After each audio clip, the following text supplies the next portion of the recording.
Et bien sûr, il faut se tourner vers la parole de Dieu pour la réponse justement à la mort. C'est justement quelque chose qui hante la plupart des gens, comme on l'a déjà entendu. La mort ne commence pas avec la création, elle commence avec l'homme. La Bible confirme ce que notre conscience nous rappelle constamment. Il est réservé à l'homme de mourir une seule fois, mais après vient le jugement. Ce n'est pas la mort que l'homme redoute, mais ce qui vient après la mort, le jugement. La Bible nous dit que le péché, c'est l'aiguillon de la mort. Mais voici la bonne nouvelle. Jésus, le Fils de Dieu, a pris à son compte mon péché, le vôtre. Prenant ainsi mon péché et le vôtre, ce jugement qui devait m'atteindre, Jésus-Christ l'a subi pour moi, pour vous.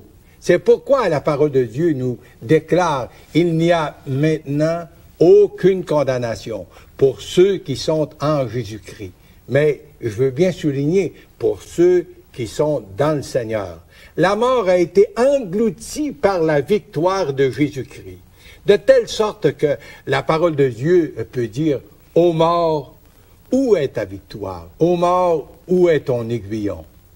Jésus de nous dire, et ça c'est une parole bien importante, en Jean chapitre 5, verset 24, en vérité, je vous le dis, celui qui écoute ma parole et qui croit en celui qui m'a envoyé, il a la vie éternelle. Il ne vient point en jugement, il est passé de la mort à la vie. Et c'est bien dit, il a la vie éternelle.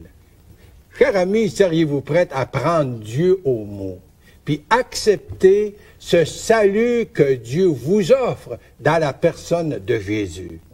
Et comme Saint Paul, qu'on l'a entendu déjà aujourd'hui, tous ceux qui se confient en Jésus, en l'acceptant comme sauveur, en acceptant son pardon, peuvent dire aussi comme lui, pour moi, vivre, c'est Christ, et mourir m'est un gain. Alors, il continue lui-même en disant, je suis pressé des deux côtés. J'ai le désir de m'en aller et être avec Jésus-Christ, ce qui de beaucoup est le meilleur.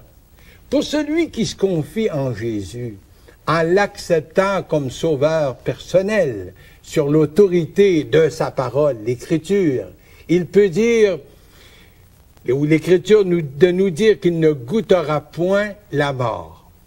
Devant la mort, il n'est plus seul, puisque Jésus est avec lui pour cette dernière traversée. C'est comme si Jésus lui dit, allons de l'autre bord. Cher ami, quelle sera votre mort? Il n'est pas question de mourir courageusement, mais de mourir avec la paix du cœur. La paix de savoir que maintenant vos péchés sont pardonnés, parce qu'ils ont été expiés en croix déjà par le Seigneur Jésus. Et par la foi, vous devez bien sûr accepter ce pardon que Dieu vous offre, accepter Jésus comme votre sauveur personnel. Seriez-vous prêts aujourd'hui à confesser au Seigneur que vous êtes un pécheur, perdu, et que vous avez vraiment besoin de lui? Seriez-vous prêts à l'inviter comme sauveur personnel? Il en dépend de vous et de votre choix.